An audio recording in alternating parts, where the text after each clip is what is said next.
আসসালামু আলাইকুম। আজকের বাংলা নিউজে সবাইকে জানাচ্ছি স্বাগতম। শুরুতে জানাচ্ছি বিশ্ব আলোচিত খবরের সংবাদ শিরোনাম। আজকের বাংলা নিউজের সাথেই থাকুন।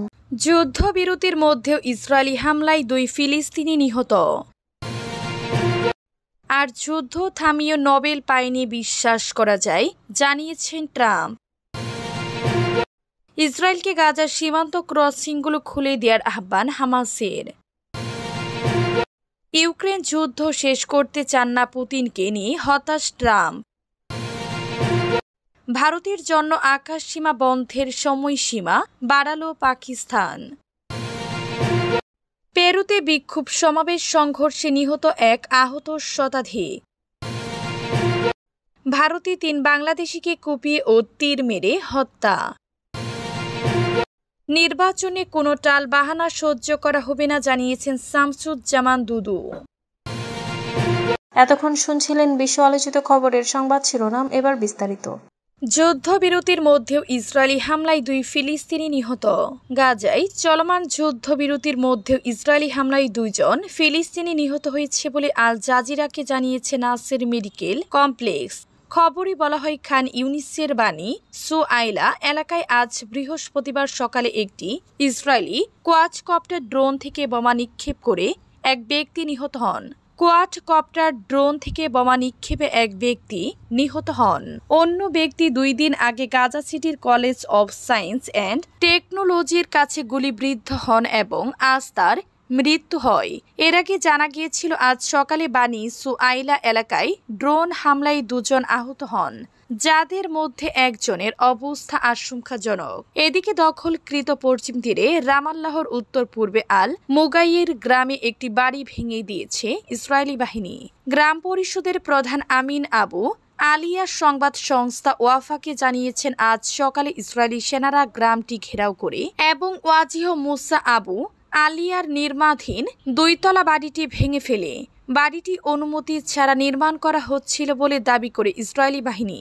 আল জাজিরার সামাজিক যোগাযোগ মাধ্যমে ছড়িয়ে পড়া ভিডিও যাচাই করে দেখেছে, যেখানে দেখা যায় ইসরায়েলি সেনারা একটি এক্সকাভেটর ব্যবহার করে ভবনটি ধ্বংস করেছে।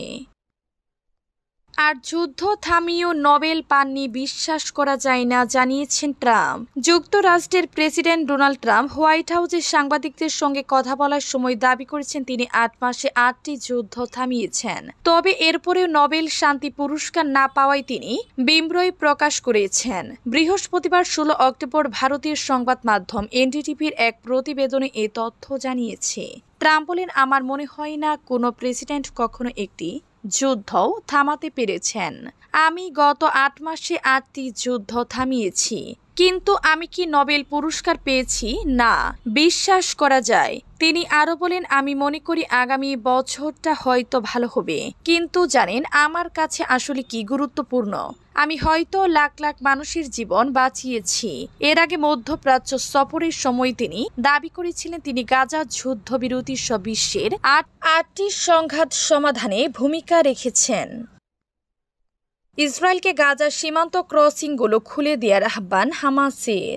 ইসরায়েলকে গাজার সীমান্ত ক্রসিংগুলো খুলে দেওয়ার আহ্বান জানিয়েছে ফিলিস্তিনি প্রতিরোধ আন্দোলন হামাস। বুধবার 15 অক্টোবর কাতার ভিত্তিক গণমাধ্যম আল জাজিরার এক প্রতিবেদনে এ তথ্য জানানো হয়েছে। প্রতিবেদনে বলা হয়েছে, গাজার সরকারি মিডিয়া অফিস বুধবার ইসরায়েলি পক্ষকে আহ্বান জানিয়েছে তারা যেন সীমান্ত ক্রসিংগুলো খুলে দেয় এবং দ্রুত অবরুদ্ধ জনপদগুলিতে ত্রাণ প্রবেশের সুযোগ করে দেয়। এ সময় মার্কিন কর্তৃপক্ষকে এ বিষয়ে ইসরায়েলের উপর চাপ প্রয়োগের আহ্বান জানায় মিডিয়া অফিস। আল জাজিরাকে দেয়া সাক্ষাৎকারে মিডিয়া অফিস প্রধান ইসমাইল সাওয়াবা বলেন, সীমান্ত ক্রসিংগুলো খুলে দেওয়া হলে সর্বপ্রথম অসুস্থ ও আহতদেরকে উন্নত চিকিৎসার জন্য বাইরে পাঠানো হবে। এ সময় তিনি গাজায় দ্রুত প্রয়োজনীয় চিকিৎসা সরঞ্জাম পাঠানোর উপরও জোর দেন। তিনি বলেছেন, গত 2 বছর ধরে গাজাবাসী যে অবতরণীয় দুঃখ কষ্টের শিকার হয়েছে, যুদ্ধ বন্ধ হওয়ার পরও তা অব্যাহত রয়েছে। তিনি আরো বলেন, গাজায় এখন পানির সংকট রয়ে গেছে। সাওয়াবা বলেন, গাজায় এখনো প্রায় 2.5 লক্ষ টন বর্জ্য রয়েছে। এতে পরিবেশ দূষিত হয়ে পড়েছে। এসব বর্জ্য পরিষ্কারের জন্য গাজা প্রশাসনের ভারী সরগরামাদি প্রয়োজন। ইউক্রেন যুদ্ধ শেষ করতে চান না পুতিনকে নিয়ে হতাশ ট্রাম্প। মার্কিন প্রেসিডেন্ট ডোনাল্ড ট্রাম্প বলেছেন, রুশ প্রেসিডেন্ট ভ্লাদিমির পুতিন ইউক্রেন যুদ্ধ শেষ করতে চান না বলে তিনি খুবই হতাশ। তিনি পুতিনকে দ্রুত যুদ্ধ শেষ করার আহ্বান জানিয়ে সতর্ক করেছেন, অন্যথায় রাশিয়ার অর্থনীতি ভেঙে পড়বে। মঙ্গলবার হোয়াইট হাউসে আর্জেন্টিনার প্রেসিডেন্ট হাবিয়ের মিলিয়ের সঙ্গে আলাপকালে সাংবাদিকদের কাছে ট্রাম্প এই মন্তব্য করেন। তিনি বলেন, আমি খুবই হতাশ, কারণ ভ্লাদিমির ও আমার মধ্যে খুব ভালো সম্পর্ক ছিল, সম্ভবত এখনো আছে। আমি জানি না কেন তিনি এই যুদ্ধ চালিয়ে যাচ্ছেন। এই যুদ্ধ তার জন্য খুব খারাপ হয়েছে। ট্রাম্প আরও বলেন, আমি চাই তিনি ভালো থাকুক। ভ্লাদিমির পুতিনের সঙ্গে আমার খুব ভালো সম্পর্ক ছিল, কিন্তু তিনি এই যুদ্ধ শেষ করতে চান না। আমি মনে করি এটি তার ভাবমর্যাদা ক্ষুণ্ণ করছে। তিনি চাইলে দ্রুত এটি শেষ করতে পারেন। তিনি পুতিনকে যুদ্ধ মীমাংসা করার জন্য আহ্বান জানান। রাশিয়ার অর্থনৈতিক সংকট নিয়ে সতর্ক করে ট্রাম্প বলেন, আপনারা জানেন এখন রাশিয়ায় গ্যাসোলিনের জন্য দীর্ঘ সারি অপেক্ষা করছে এবং হঠাৎ করে তার অর্থনীতি ভেঙে পড়তে চলেছে। ভারতের জন্য আকাশসীমা বন্ধের সময়সীমা বাড়ালো পাকিস্তান।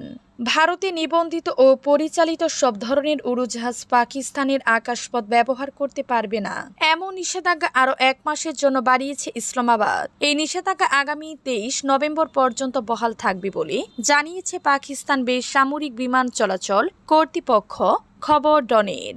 এই নিষেধাজ্ঞা ভারত থেকে আসা বা ভারতগামী বেসামরিক এবং সামরিক উভয় বিমানের ক্ষেত্রে প্রযোজ্য, যা পাকিস্তানের আকাশসীমা ব্যবহার নিষিদ্ধ করে। প্রাথমিকভাবে গত 23 এপ্রিল এই নিষেধাজ্ঞা আরোপ করা হয়েছিল এবং এরপর থেকে কয়েক দফায় এর মেয়াদ বাড়ানো হয়েছে। গত 22 এপ্রিল ভারত অধিকৃত জম্মু ও কাশ্মীরের পহেলগামে পর্যটকদের উপর হামলার ঘটনার জেরে নয়াদিল্লি গৃহীত পদক্ষেপের পাল্টা প্রতিক্রিয়ায় ভারতীয় বিমান সংস্থাগুলোর জন্য নিজেদের আকাশসীমা বন্ধ করে দেয় পাকিস্তান। এর নিষেধাজ্ঞার ফলে ভারতীয় বিমান সংস্থাগুলো উল্লেখযোগ্য ক্ষতির সম্মুখীন হচ্ছে, কারণ মধ্যপ্রাচ্য, ইউরোপ এবং মার্কিন যুক্তরাষ্ট্রের গন্তব্যে পৌঁছানোর জন্য ভারতীয় বিমানগুলিকে বেশ দীর্ঘ রুট ঘুরে পাড়ি দিতে হচ্ছে। পেরুতে বিক্ষোভ সমাবেশে সংঘর্ষে নিহত 1, আহত শতাধিক। পেরুর রাজধানীতে এক বিক্ষোভ সমাবেশের সহিংসতায় বুধবার অন্তত 1 জন নিহত হয়েছে বলে জানিয়েছে দেশটির প্রেসিডেন্ট জোসে জেরি। এ ঘটনায় অন্তত 102 জন আহত হয়েছে বলে জানা গিয়েছে। এর মাঝে 78 জন পুলিশ এবং 24 জন বেসামরিক ব্যক্তি রয়েছেন। কয়েক সপ্তাহ ধরে দেশটিতে বিক্ষোভ চলছে। শুক্রবারে সাবেক প্রেসিডেন্ট দিনা বলুয়ার্দিকে অভিশংসিত করা হয়। দেশটিতে সন্ত্রাস ও দুর্নীতি বেড়ে যাওয়ার জন্য তাকে দায়ী করেন সমালোচকরা। তার স্থানে আসেন জেরি। এপ্রিলে নির্বাচন হওয়ার আগে পর্যন্ত অন্তর্বর্তীকালীন প্রেসিডেন্ট হিসেবে থাকবেন তিনি। বুধবার রাত্রে রাজধানী লিমা এবং অন্যান্য শহরে সন্ত্রাস বিরোধী বিক্ষোভে নামেন হাজার হাজার তরুণ। কেউ কেউ কংগ্রেস ঘিরে থাকা নিরাপত্তা বেষ্টনী ভেঙে ভিতরে ঢোকার চেষ্টা করেন। বাকিরা কংগ্রেসের দিকে ঢিল ছুড়েন, আতশবাজি জ্বালান। পরিস্থিতি নিয়ন্ত্রণে টিয়ার গ্যাস ছুড়ে পুলিশ। জেরি সামাজিক যোগাযোগ মাধ্যম এক্সে লিখেন, 32 বছর বয়সী নাগরিক এদুই তারদুরুই সাঞ্চের মৃত্যুতে আমি দুঃখ প্রকাশ করছি। তবে ঠিক কি পরিস্থিতিতে ওই নাগরিক মারা গেছেন সে বিষয়ে বিশদ কিছু লেখেননি দেশটির প্রেসিডেন্ট।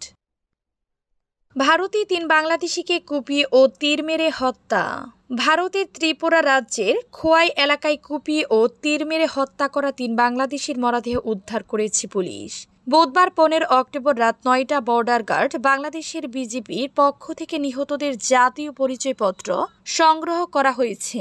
নিহতরা হলেন হরিগঞ্জের চোনারুঘাট উপজেলার আলীনগর গ্রামের আশরফ আলীর ছেলে জুয়েল মিয়া 32, বাসুল্লা গ্রামের কনা মিয়ার ছেলে পতি মিয়া 45 এবং কবিলাসপুর গ্রামের কুদ্দুস মিয়ার ছেলে সজল মিয়া 20। ত্রিপুরার স্থানীয় দৈনিক সংবাদ পত্রিকার সাংবাদিক আশিস চক্রবর্তী জানান, বুধবার সকালে খোয়াই জেলার বিদ্যবিল এলাকায় পাহাড়ি আদিবাসীরা 3 বাংলাদেশিকে কুপিয়ে ও তীর মেরে হত্যা করে পরে পুলিশ লাশ উদ্ধার করে খোয়াই থানায় নিয়ে যায়। এ ঘটনায় বিজেপি ও বিএসএফ এর মধ্যে পতাকা বৈঠকের সিদ্ধান্ত হয়েছে। হবিগঞ্জের চুনারুঘাট উপজেলার গাজীপুর ইউনিয়ন পরিষদের সদস্য তারিকুর রহমান বলেন, রাতে বিজেপি নিহতদের জাতীয় পরিচয়পত্র সংগ্রহ করে ভারতের কাছে পাঠিয়েছে। সেখান থেকে পাঠানো লাশের ছবিতে জুয়েল, পতি ও সজলকে শতভাগ শনাক্ত করা গিয়েছে। নির্বাচন নিয়ে কোনো টালবাহানা সহ্য করা হবে না জানিয়েছেন শামসুজ্জামান দুদু। নির্বাচন নিয়ে কোনো টালবাহানা সহ্য করা হবে না বলে হুঁশিয়ারি দিয়েছেন বিএনপির ভাইস চেয়ারম্যান শামসুজ্জামান দুদু। তিনি বলেছেন, ফেব্রুয়ারিতে নির্বাচন হতে হবে, নির্বাচন সরকার গঠন করতে হবে, কোনো টালবাহানা সহ্য করা হবে না। বৃহস্পতিবার জাতীয় প্রেস ক্লাবে অনির্বাচিত সরকার নয়, নির্বাচিত সরকার চাই দাবিতে এক নাগরিক সমাবেশে শামসুজ্জামান দুদু একথা বলেন। তিনি বলেন, বর্তমান সরকার ২৪-এর গণ অভ্যুত্থানের মধ্যে দিয়ে ক্ষমতায় এসেছে।